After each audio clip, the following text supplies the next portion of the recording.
What if I told you we could fit every single person on Earth, all 8 billion of us, inside just one building? It sounds like something out of a sci-fi movie, right? A colossal megastructure, a city in a single building. But is it actually possible with today's technology and engineering? Let's dive in and find out. First, let's wrap our heads around the numbers. 8 billion people, it's a staggering figure. To house everyone, we'd need an insane amount of space. Let's start with a basic assumption. According to the International Residential Code, the minimum size for a bedroom is about 70 square feet, or roughly 6.5 square meters. Now that's just a tiny room. We need space for living rooms, kitchens, bathrooms, hallways. Let's be a bit more generous and say each person gets about 100 square meters, or a little over 1,000 square feet. That's a decent-sized apartment for one person. So, 8 billion people times 100 square meters each, that gives us 800 billion square meters of residential space. That's 800,000 square kilometers. That's the size of the entire country of Turkey. So, building a single-story city that big isn't really one building. To make this work, we have to build up. So, what would this building look like? Imagine a cube, a giant monolithic cube.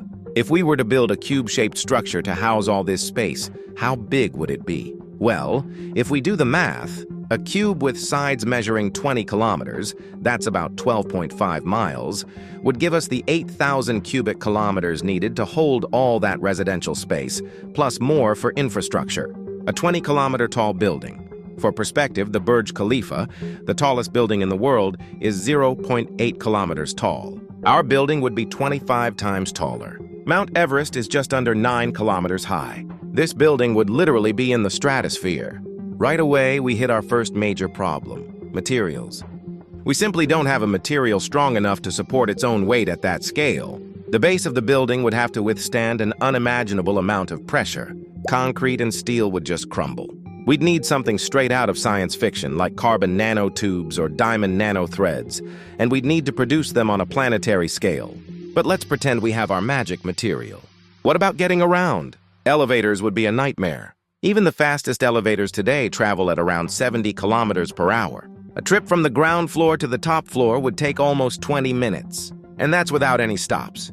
We'd need a revolutionary transport system inside, maybe internal maglev trains, spiraling up and down the structure.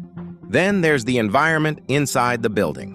With 8 billion people living, breathing, and consuming, the heat generated would be immense. We'd need a cooling system more powerful than anything ever conceived just to stop the building from melting itself from the inside out. Air circulation would be another colossal challenge. How do you get fresh air to the people in the middle of a 20-kilometer-wide cube? You'd essentially need to create an artificial atmosphere with its own weather systems, wind, rain, the works, all contained within the walls. And the logistics are mind-boggling. How do you feed 8 billion people? You'd need massive vertical farms covering thousands of square kilometers of floor space inside the building with artificial sunlight. Waste management? You'd be processing the waste of a small planet every single day. Power? You'd probably need a dedicated network of fusion reactors just to keep the lights on and the life support running. So, is it possible? With our current technology, the answer is a hard no.